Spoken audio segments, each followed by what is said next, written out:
see you. How are you? I'm doing very well. Thank you. We got the official picture. So now we'll get used to the protocol. You go right here. Melania, you're going to go on the other side. No, hold on a second. We will take care of the protocol. I'll be right back. Now, I'm always up on one. Oh, shit.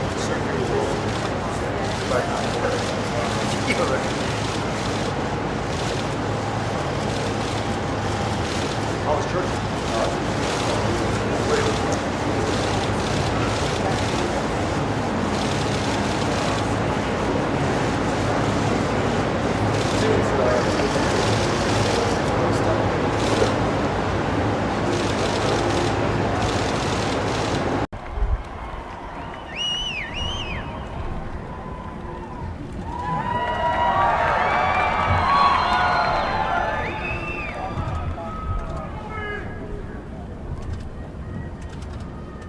Please raise your right hand and repeat after me. I, Donald John Trump, do solemnly swear I, Donald John Trump, do solemnly swear that I will faithfully execute that I will faithfully execute the office of President of the United States the office of President of the United States and will, to the best of my ability, and will, to the best of my ability, preserve, protect, and defend preserve, protect, and defend the Constitution of the United States. the Constitution of the United States. So help me God. So help me God. Congratulations, Mr. President.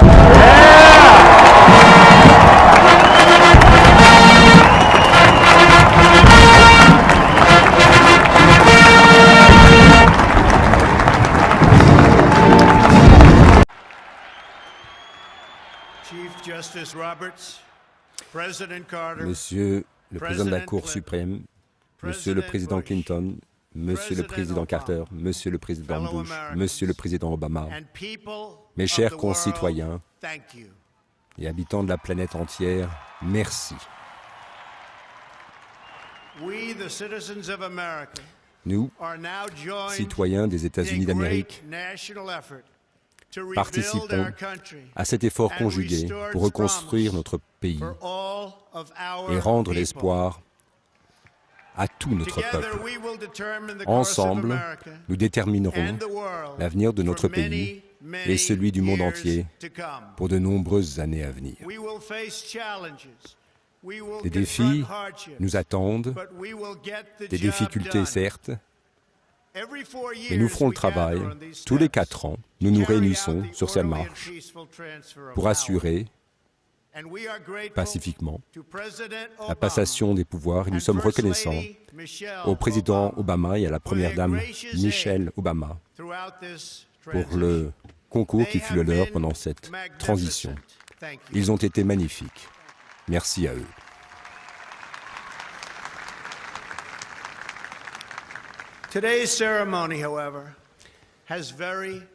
Mais la cérémonie d'aujourd'hui porte un sens particulier, car il ne s'agit pas simplement de passer le pouvoir d'une administration à une autre ou d'un parti à un autre. C'est une passation des pouvoirs qui part de Washington pour revenir à vous, le peuple des États-Unis.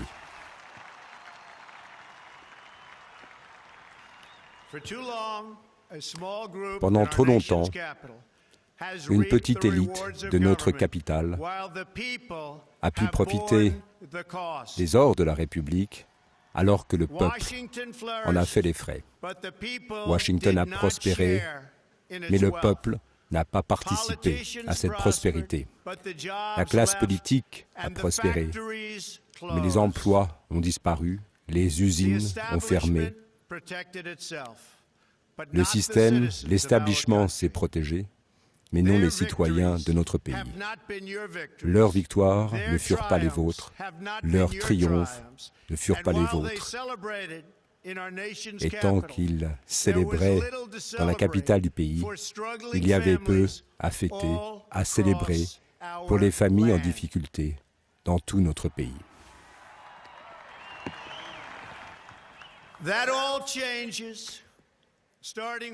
Tout cela va changer, ici et maintenant, car ce moment est votre moment, il vous appartient.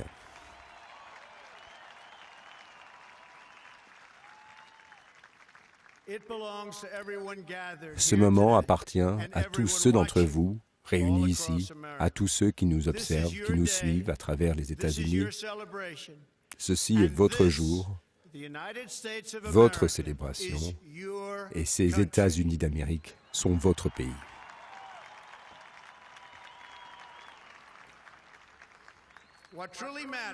Ce qui compte vraiment, ce n'est pas de savoir quel parti est au pouvoir. Ce qui compte, c'est que notre gouvernement est aux mains du peuple américain. Le 20 janvier 2017 sera la date à laquelle c'est le peuple qui a retrouvé le pouvoir dans cette nation. Les laissés pour compte de notre pays ne seront plus laissés pour compte.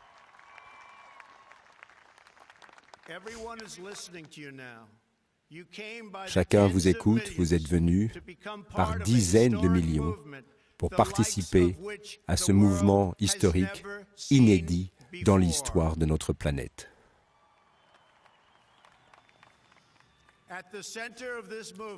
Au centre de ce mouvement réside une conviction profonde que la nation existe pour servir ses citoyens.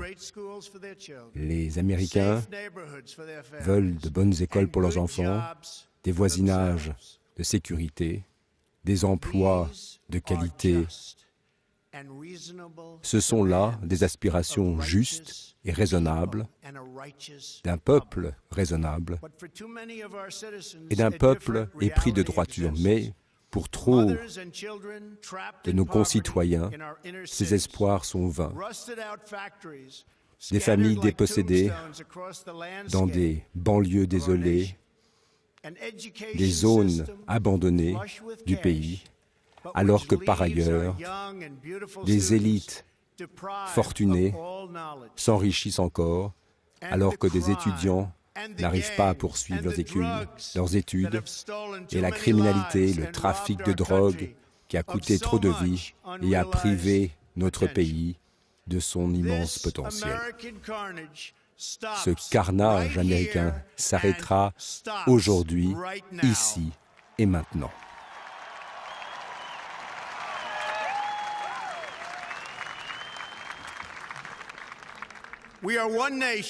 Nous sommes une nation. Leur souffrance est la nôtre. Leurs rêves sont les nôtres. Leurs succès seront les nôtres. Nous avons un cœur en commun, un foyer en commun, une glorieuse destinée en commun. Le serment que j'ai prêté aujourd'hui est un serment d'allégeance à tous les Américains.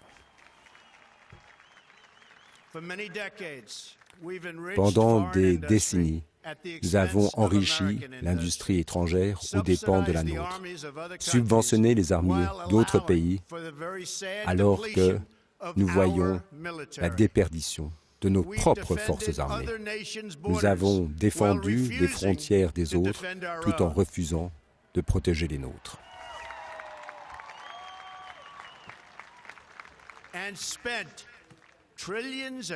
Nous avons dépensé des milliers de milliards de dollars à l'étranger, alors que l'infrastructure américaine est tombée en obsolescence.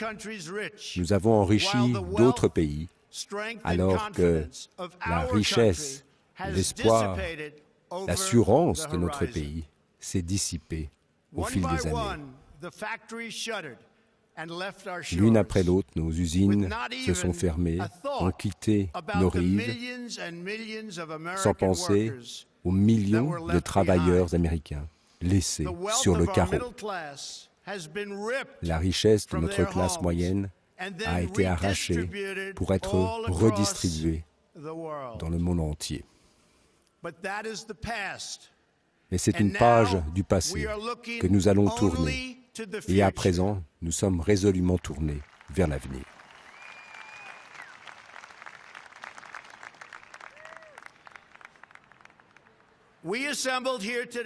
Nous sommes réunis ici et nous allons émettre un décret qui s'appliquera dans toutes les villes de notre pays, qui retentira dans toutes les villes du monde.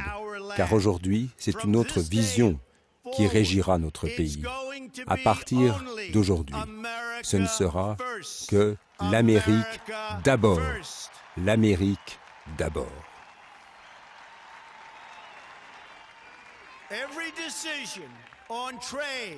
Toutes les décisions sur les échanges, la fiscalité, l'immigration, les affaires étrangères, toutes ces décisions seront prises pour bénéficier aux travailleurs américains, aux familles américaines.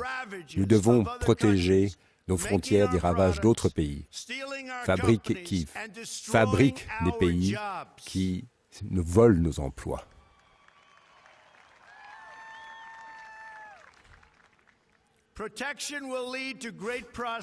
La protection aboutira à la prospérité et à la force. Je me battrai pour vous avec chaque once de force qui m'est donnée et jamais, jamais je ne vous abandonnerai.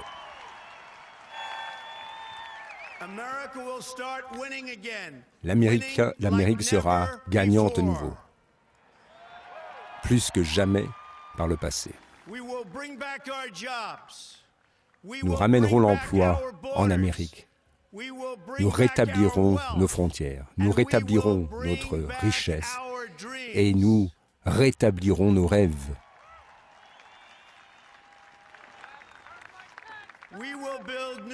Ensemble, nous construirons de nouvelles routes, de nouveaux ponts, de nouveaux tunnels, de nouveaux aéroports, de nouveaux réseaux ferroviaires qui sillonneront notre magnifique pays.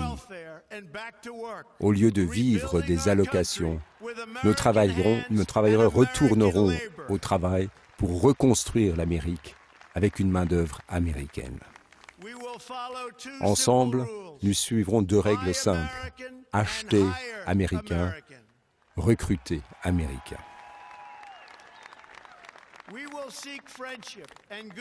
Nous rechercherons l'amitié auprès des peuples de bonne volonté du monde entier, mais sachant qu'il est le privilège de chaque nation du monde de mettre ses propres intérêts en avant. Nous ne voulons pas imposer notre mode de vie à d'autres, mais nous voulons qu'il soit un exemple pour les autres, et nous brillerons par cet exemple que chacun saura suivre. Nous renforcerons les alliances existantes, en forgerons de nouvelles et unirons le monde civilisé contre le terrorisme islamiste que nous oblitérons de la surface de la Terre. Au seuil de notre démarche politique, il y aura un engagement total envers les États-Unis d'Amérique, et cette loyauté envers notre pays amènera une loyauté envers chacun d'entre nous. Lorsque l'on ouvre son cœur au patriotisme, on voit qu'il n'y a pas de place pour les préjugés.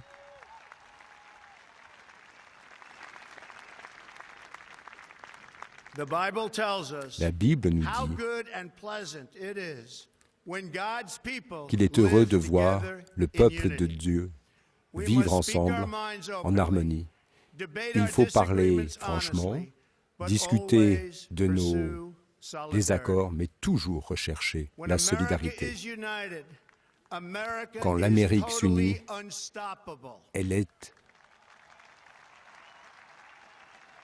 impossible à arrêter. N'ayez crainte, nous serons protégés, nous le serons toujours. Nous serons protégés par les hommes et les femmes des forces armées, des forces de police, et surtout, nous serons protégés par Dieu.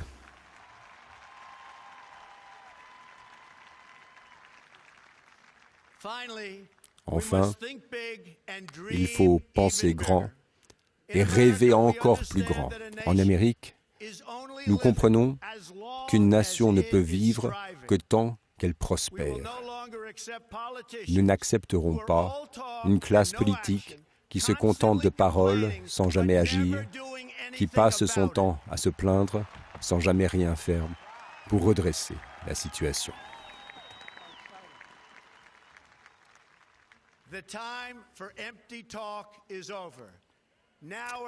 Le temps de la parlotte est dépassé. Le moment est venu de passer de la parole à l'action.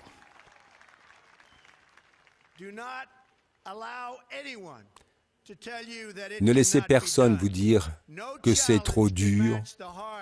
Aucun défi ne saurait être relevé par la volonté américaine. Nous n'échouerons pas. Notre pays prospérera de nouveau. Nous assistons à la naissance de ce nouveau millénaire, prêt à déceler les mystères de la planète, libérer la planète des fléaux de la maladie et de recréer, grâce aux technologies de demain, les merveilles de l'industrie.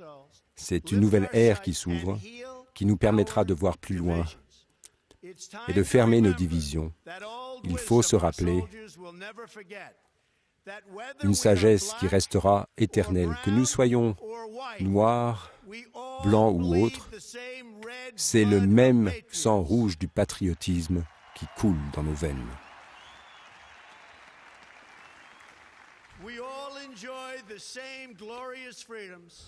Nous avons les mêmes libertés et nous saluons tous le même drapeau américain. Qu'un enfant soit né dans les banlieues désertées de Detroit, dans les plaines du Nebraska, c'est le même horizon, le même soleil qu'il contemple, les mêmes rêves qu'il berce, et c'est le même espoir de vie qui leur est insufflé par le Créateur de nous tous. Alors, à tous les Américains, grandes ou petites villes, d'une côte à l'autre, d'une montagne à l'autre, entendez ces paroles. Vous ne serez plus jamais ignorés.